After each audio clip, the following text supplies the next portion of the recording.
오늘 2학년 1학기 중간고사 대비 영상을 찍겠습니다. 오늘은 이제 여러분들 계속 기출문제하고 강의를 통해서 계속 영상을 이제 찍고 있습니다만, 오늘은 스스로 공부하는 버릇을, 습관을 가르쳐 주고 싶어서 영상을 찍게 됐습니다. 길게 얘기하지 않겠고, 여러분의 학교책을 펼쳐 주십시오. 여러분의 학교책을 펼치시고 제가 말한 것과 관련된 문제를 별표하고 주말에 풀어보셨으면 좋겠습니다. 어떤 유명한 강사도, 어떤 훌륭한 선생님도 스스로 공부하는 여러분보다 훌륭하지 않습니다. 저는 여러분을 도우는 이제 어떤 조력자일 뿐, 여러분 스스로 마지막 정리를 하셔야 됩니다.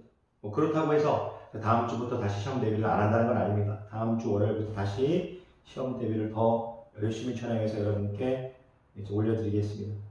일단 여러분의 학교책을 가져오실 거라고 생각하겠습니다. 가져오시고 자, 해보도록 하겠습니다. 쑥스럽네요. 아무도 없는 교실에서. 오늘 좀 일찍 와서 제가 조금 요즘에 중고등부 수업하느라 좀 피곤하긴 하지만, 여러분들이 요즘 너무 열심히 하는 그 중학생들이 너무 예뻐서 제 자기만족도 있고 이렇게 영상을 올리게 되었습니다. 자, 너무 서론이 길었습니다. 죄송합니다. 학교책을 가져오십시오. 자, 일단 여러분들 책을 펼치시고, 책에 그런 게 있을 겁니다. 유한소수인지 무한소수인지 구별하여라, 이런 문제가 있을 겁니다. 찾으십시오. 유한소수인지 무한소수인지 구별하여라, 유한소수인지 무한소수인지 구별하여라 하는 문제가 있을 겁니다. 찾으십시오. 자, 별표하십시오. 유한소수인지 무한소수인지 구별하여라 찾으시고 별표하십시오. 자, 2번은 뭐냐면 유한소수가 되도록 하는 자연수 A를 찾아라 하는 말이 있을 겁니다. 유한소수가 되도록 하는 책이 있습니다. 진짜 없다고 하시면 뭐라고 하겠습니다. 찾아보십시오. 유한소수가 되도록 하는 자연수 A를 찾아라, 또는 X를 찾아라, 이런 문제가 있을 겁니다. 찾아보십시오. 무슨 말이냐면, 예를 들어서 2 곱하기 3 곱하기 2 곱하기 이렇게 돼 있고, 여기 21 이런 식으로 돼 있는데, 여기가 유한소수가 되도록 하는 자연수 A를 찾아라, 이런 식으로 돼 있을 겁니다. 자, 찾아보십시오. A가 위에 있을 수도 있을 거고, 유한소수가 되도록 하는 자연수 A를 찾아라, 별표하십시오.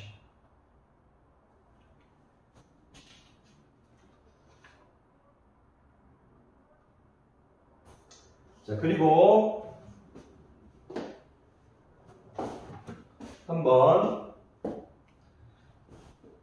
순환소수를 분수로 표현하는 방법에 대한 문제가 있을 겁니다.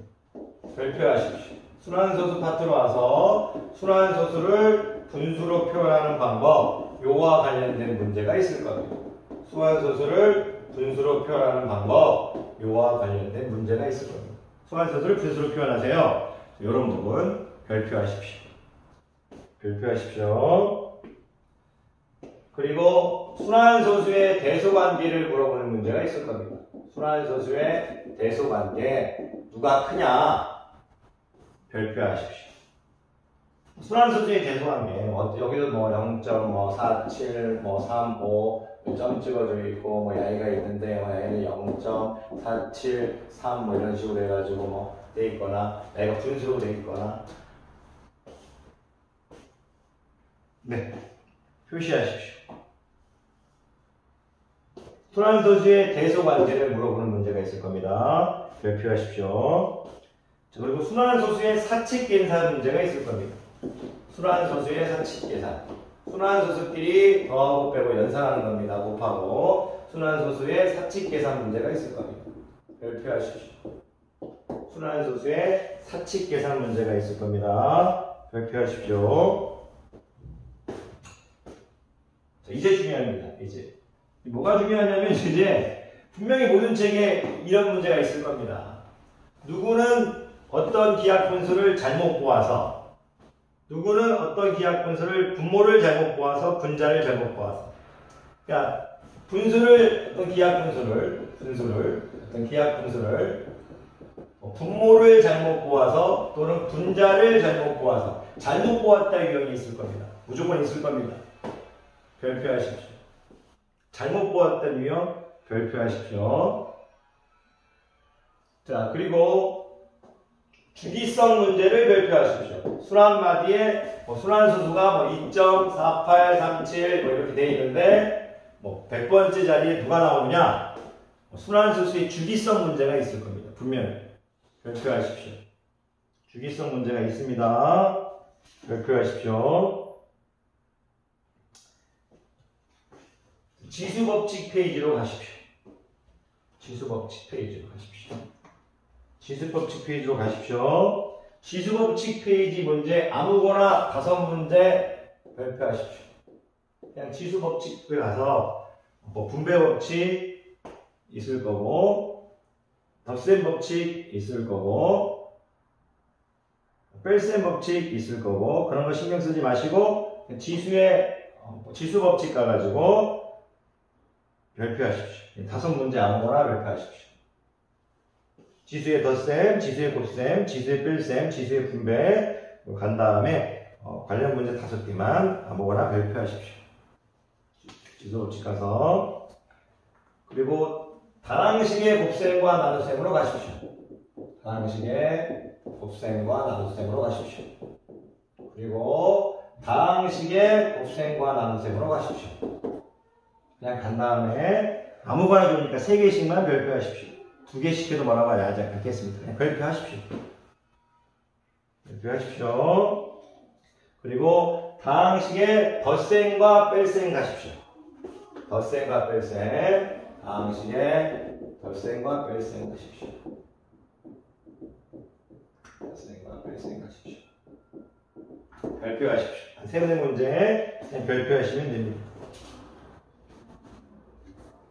그리고 다항식의 곱셈과 나눗셈 가십시오. 다항식의 곱셈과 나눗셈 가십시오. 그래서 또 별표 3문제 하십시오. 무슨 얘기냐? 다항식의 곱셈과 나눗셈이든 다항식의 곱셈과 나눗셈이든 다항식의 곱셈과 나눗셈이든 다항식의 곱셈과 나눗셈이든 다항식의 덧셈과 뺄셈이든 다항식의 곱셈과 나눗셈이든 하고 싶은 얘기 뭐냐면 연습일 뿐입니다. 그냥 별표하시고 풀어보십시오. 너무 쉬운 거를 별표하지 마시고 좀 긴 거 실전에서 분명히 똑같이 나옵니다. 여러분들이 실수할 수 있기 때문에 별표해 줘놓고 한번 풀어보십시오. 풀어보십시오.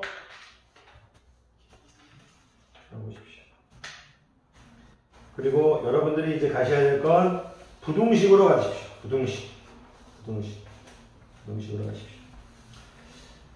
부등식 가서 전 다른 말씀 드리고 싶지 않습니다. 여러분들이 이제 연립방정식은 시험 보면 아니라고 가정해놓고 부등식 가면 부등식 다른 문제 안 풀어도 뭐라고 안 하겠습니까? 부등식에 활용 문제 있지 않습니까?